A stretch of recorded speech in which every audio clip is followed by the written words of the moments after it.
Hi everyone, welcome at another InfoSec Hub video. Today we're going to talk about ransomware attacks. So in this diagram, basically you see what happens when you click on the link from an email and the stuff that happens behind your back and what's happening on your local device. So without further ado, at step one, an attacker sends a phishing email. So that's usually an email that urges the user to do something. Click on this link to recover your account. Click on this link to contact your boss because they have an urgent request. There's always a certain urgency connected to that, or it is something that catches your curiosity, so to speak. So they kind of force you to click on the link, and these phishing emails range from very professional to very amateur-like setup. But just know that if you have system support, they will never send you to do certain things with your own account if you're just a normal user. This also really has a lot to do with awareness of the people within your organization.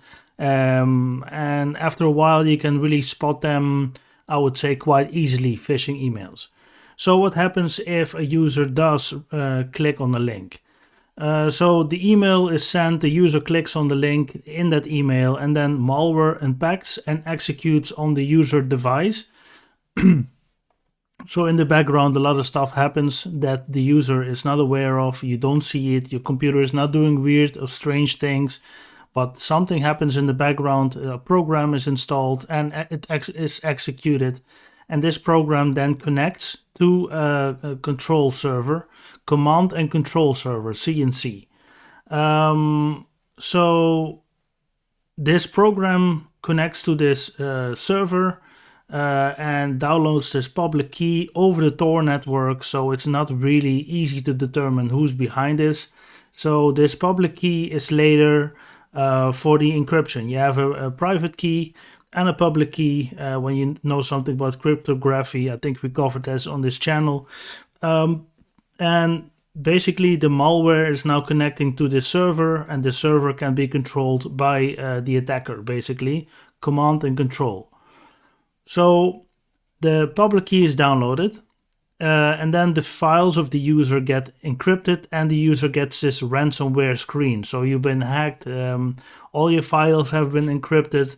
Please pay us this and this amount in Bitcoin, and we can decrypt it again, and you can keep on working. So that's here step 5. So it also goes, the user communication goes over the Tor network as well. This is the same. So this is all from the attacker's space, and this is user. So if Bitcoin is received and it's verified by the attacker, then the private key is delivered, and this private key can be sent to the user again so he can decrypt its files. Sometimes the attacker will send the private key, and sometimes you pay Bitcoin and you still don't get the private key. So basically that's how it works. From an email is always delivered to you by email. Then the program is executed. The program contacts the command and control server.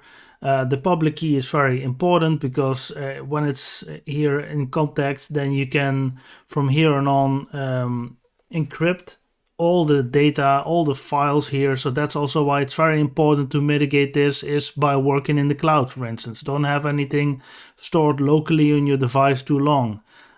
Screen your email. Don't click on any links that you're not sure of. Make sure that there's enough awareness. Make sure as an IT department, don't send links to users to let's say their account is locked out to reactivate your own account. Accounts and management of access of applications, that's internal support, system support task, and that should be regularly checked by a security department, basically. But that's for another time. So this is basically the anatomy of a ransomware attack. How it's sent to the user, what's happening in the background, what's happening on the internet, They also always use the Tor network, did videos about that as well, to anonymize where they're actually coming from. And then on the attacker side, we have this command and control server, and we have the public key generation for decrypting the files.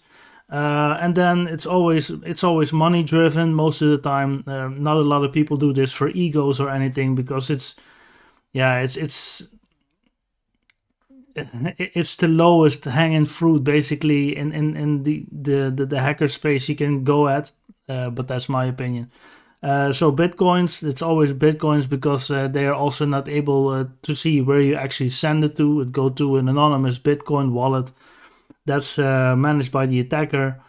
And why would you pay them? To get the private key, and with this private key you can decrypt all the encrypted files on your computer and hopefully continue working and hopefully learn a lot from it.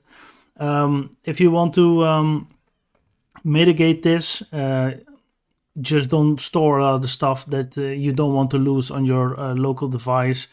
Have an Office 365, and I'm not being sponsored here, have an Office 365 account, work in the cloud. Make sure that you don't save too many files to your desktop, to your hard drive. A laptop can get stolen, it can get hacked, it can be malware can be there when you browse the internet. Before you know it, your files are encrypted, and it happens fast, especially for an untrained eye. So hopefully this was clear, and if you have any questions about this, or you want me to go more in depth about certain things, then please let me know. I already did videos on Tor, on the Tor network. Also browse the dark web, so just please let me know what you want to know, what you want to dive into deeper. But this is basically the anatomy of a ransomware attack. Thanks for watching, and we hope to see you guys in the next one.